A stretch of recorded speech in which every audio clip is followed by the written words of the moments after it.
And I want to mention also there has been a local planning committee, and it's made up of representatives of quite a few different groups and organizations. I'm not going to mention them all right now. You have seen them on the literature and the posters talking about our evening's event, and I will just thank you all for all of the help that you have given. It's been very important.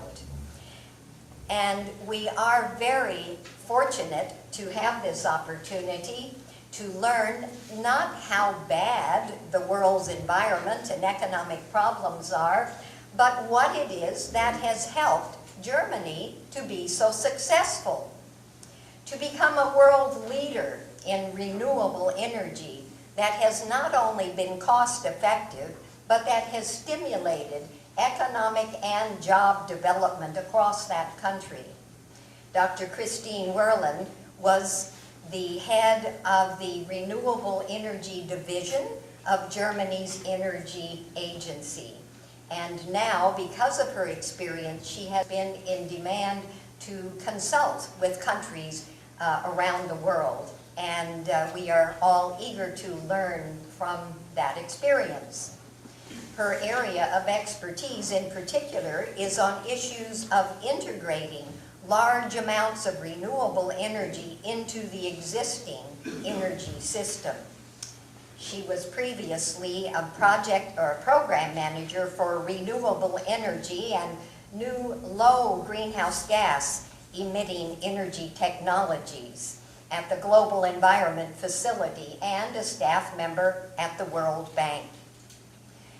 She has previously also worked as a research associate for the Study Commission of the German Parliament on sustainable energy supplies in view of globalization and liberalization.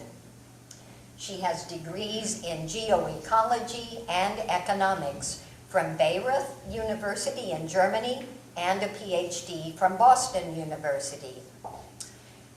Surely there is much to learn from her experience and from that of Germany's. We, of course, will be listening from our own context to find out what it is we can learn that might be relevant for us here in Nova Scotia. Indeed, we live in one Earth community, and we want to make use of every opportunity for dialogue around climate and energy issues that affect us all. Thank you so much, Christine, for spending time with us and sharing.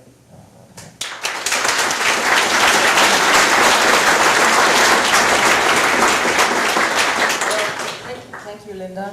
I was told I have to keep this in front of my mouth, so as to thank you, Moira, and thank you, Arne, for these kind introductions. Welcome tonight. My name is Christine. Can you hear me? No? Okay. And I'm going to guide you tonight through Germany's experience on deploying renewable energies and doing this in a rather cost-effective manner. We didn't know that when we embarked on this policy, but it turned out to be a good choice, so we're happy to share it. These are the three major sections of my talk. I'm giving you some background on Germany's commitment to climate change policy.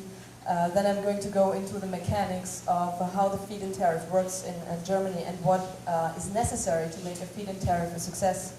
And then I'll give you a wide spectrum of benefits that came from the feed-in tariff in particular, but also from renewable energy generation. I was trying to turn it up a little bit. Yeah, no, but then I can put it down. More comfortable. Is that okay still? Can everybody hear me? Okay, thank you. On the benefits of renewable energy in the way we did it, but also more general, and maybe show you some options of using renewable energies for your own benefit, for the benefit of your communities, and also to save greenhouse gas emissions.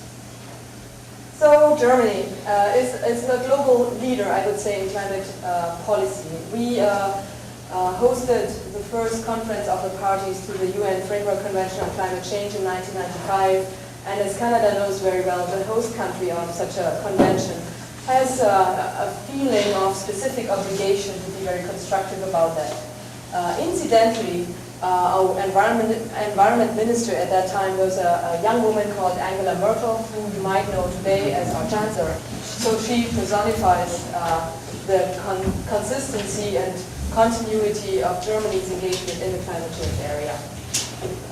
She still embodies a lot of commitment to this issue, and this shows you already, combined with the engagement of the Green Party, that this is a non-partisan issue in Germany. All parties in Germany are committed to protecting the global climate, and also are committed on looking at cost-benefit ratios and also spending some money on climate change. As my talk will demonstrate to you, we're also getting out a decent share of benefits. We do put in place a number of national policies, and I'm going to walk you through a couple of them later on. But of course, we are part of a larger union of countries, which is the European Union, 27 countries. They do a joint environment policy and joint economic policies in many respects, and also joint energy policy. And this larger union is equally committed to issues of climate change. And of course, within the union, there's lots of discussions on how to do climate change, but the Commission and the aggregate of the European Union is very strong and not compromising on climate change. You can see this in the types of commitments that the European Union has agreed upon. In March 2007, all countries agreed that they would jointly reduce EU greenhouse gas emissions by 2020 by 20%. As compared to 1990 levels.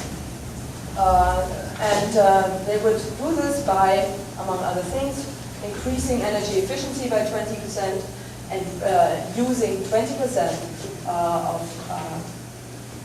and covering 20% of our final energy consumption with renewable energies. As I mentioned, it's 27 different countries. The Commission also, or the EU as a whole, agreed on a burden sharing agreement, and within that burden sharing agreement, Germany will have to cover 18% of its final energy consumption from renewable energies. And this is going to be difficult for us because unlike other countries within the European Union or Canada, we are not very well equipped with natural resources, neither in terms of traditional energy resources nor in terms of renewable energies. But we're still committed to doing that.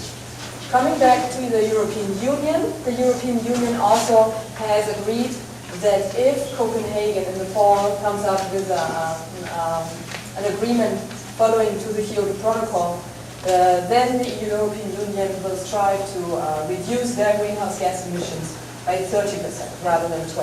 So if the global community comes together and agrees on a common schedule, we will do even more, but we will do 20% even without a Copenhagen agreement.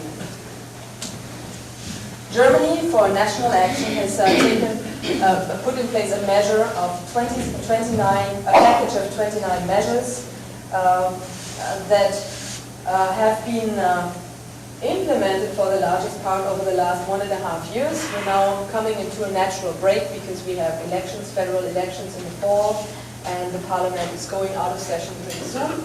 So we pretty much know how much we have reached. Of these 29 measures, we have maybe implemented 2/3 or 3/4, but it still would be enough to get us within Germany up to a greenhouse gas emission reduction of about 30%. That's my personal guess, and I haven't done the math, but that's what I expect this to be. And actually, the financial crisis helps us a lot in reducing our emissions.